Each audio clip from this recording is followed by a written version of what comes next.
Hello guys, good afternoon. तो हम लोगों ने इसका फर्स्ट पार्ट देखा था न्यू लेबर कोड्स के इंपॉर्टेंट पॉइंट्स का। देखिए एग्ज़ाम मॉइल का करीब आ रहा है, तो मैं सोचा सेकंड पार्ट भी इसका बना देता हूँ। तो इसमें देखिए एडिशनल प्रोविजन फॉर माइंस में क्या है कि जो आपका the includes providing safe plant and system of work safety handling storage, ये जो है ये सब आपका सेक्शन 6 में दिया हुआ है। अब देखिए आपका मेन जो पूछा जाएगा वो आपका पूछा जाएगा एक वेलफेयर ऑफिसर का। तो वेलफेयर ऑफिसर आपका 250 और मोर वर्कर में हो गया, सेक्शन 24 में है इसमें, ठीक है। तो ये पूछा जा सकता है। इसके बाद employer must ensure that every man is under the control of sole manager who possess the prescribed qualification, section 67, ठीक है।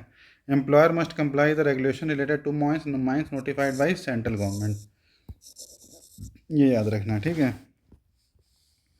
तो डॉग्स का उतना नहीं देखते हैं, BOCW देख लेते हैं।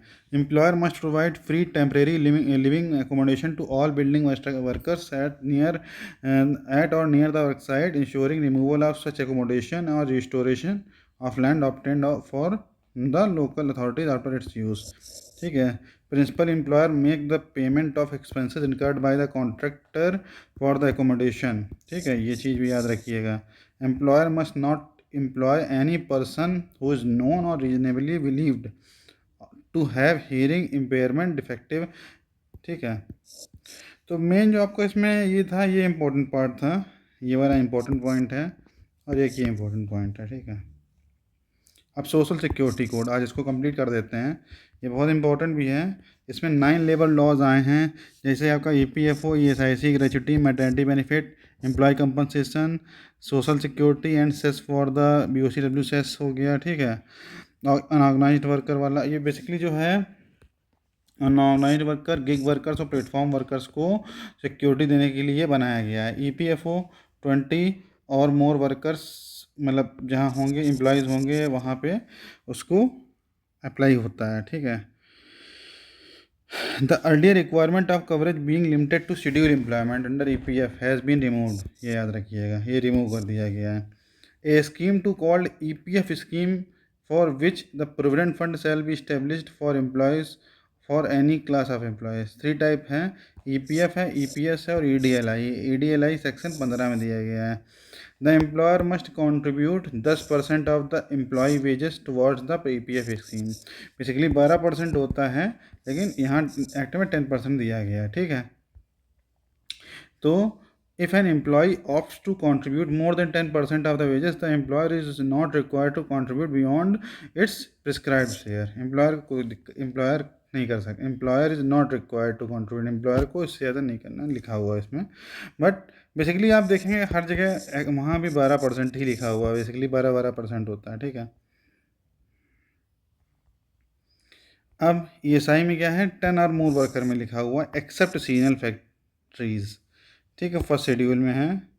इन the case of female employees, definition of family also covers dependent parents including father in law and mother in law whose income from the all sources does not exceed the limit prescribe from the central government, इस section में दिया गया होगा, ठीक है। Benefit याद रखिएगा, sickness benefit होते हैं, मैटरनिटी बेनिफिट है, डिसेबलमेंट बेनिफिट है, डिपेंडेंट बेनिफिट है, मेडिकल बेनिफिट है, फ्यूनरल एक्सपेंसेस है, ठीक है। ग्रेच्युटी ये आपका 5 ईयर्स वाला है, ठीक है। The termination must be due to superannuation, retirement, designation, death और disablement due to the accident और डिसीज, ठीक है।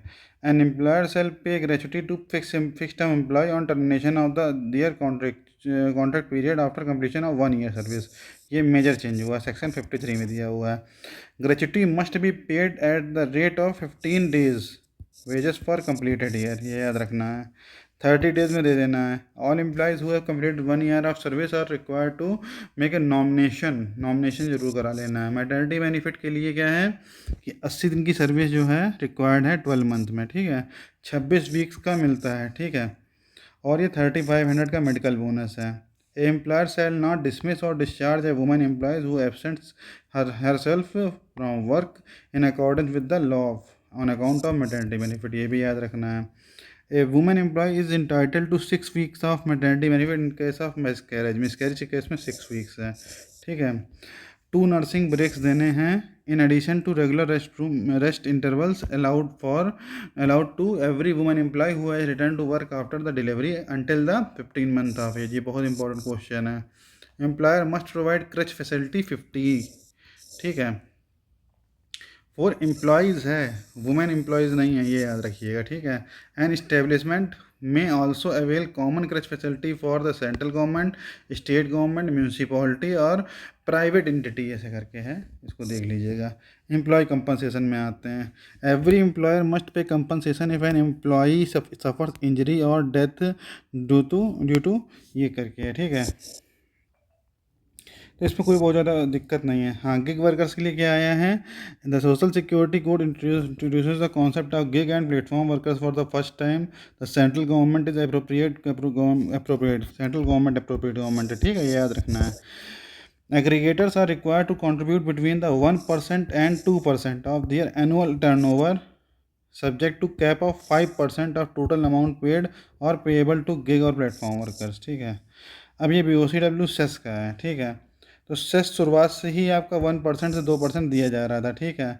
Employer must within 60 days आपको ये पे कर देना है कंट्रीब्यूशन कॉस्ट सेंट्रल गवर्नमेंट को। मतलब ये होता है इसमें कि ऑलरेडी 60 दिन में पे करना, ऐसा होता है। The employer must within 60 days after completing each building and BOCW pay the cess self assessment after the central government, ठीक है। Under this code BOCW does not include any BOC work related to factory, ये याद रखिएगा, less than 10 workers, ये 10 workers हो गया, ठीक है। Group of where the total cost exceed 50 lakh, ये जो अमाउंट है वो सब याद रखना, ठीक है। और एक है आपका लास्ट में एम्प्लॉयमेंट एक्सचेंज और करियर सेंटर। बाकी समरी में क्या है, ये रजिस्टर जो है मेंटेन रखना है। ये बेसिकली मैं आपको नॉर्मल बता देता हूँ जो काम करते हैं लोग, इंटरव्यू पूछा जा सकता है कि फाउंडेशनल कॉम्प्लियंस क्या है कि ऑल नोटिस बोर्ड में होना चाहिए, रजिस्टर सारे मेंटेन रखने हैं, attendance, wage deduction, overtime, EPF ESI registration हो गया, हेल्थ सेफ्टी वेलफेयर मेजर्स होने चाहिए। तो एनुअल रिटर्न यूनिफाइड हो गया है अब, ठीक है। अपडेट मिनिमम वेज रेट, ये सब आपको नोटिस बोर्ड में लगा के रखना है। और एक्सीडेंट वगैरह की रिपोर्ट दे देनी है, ठीक है। तो बेसिकली इस तरीके से था।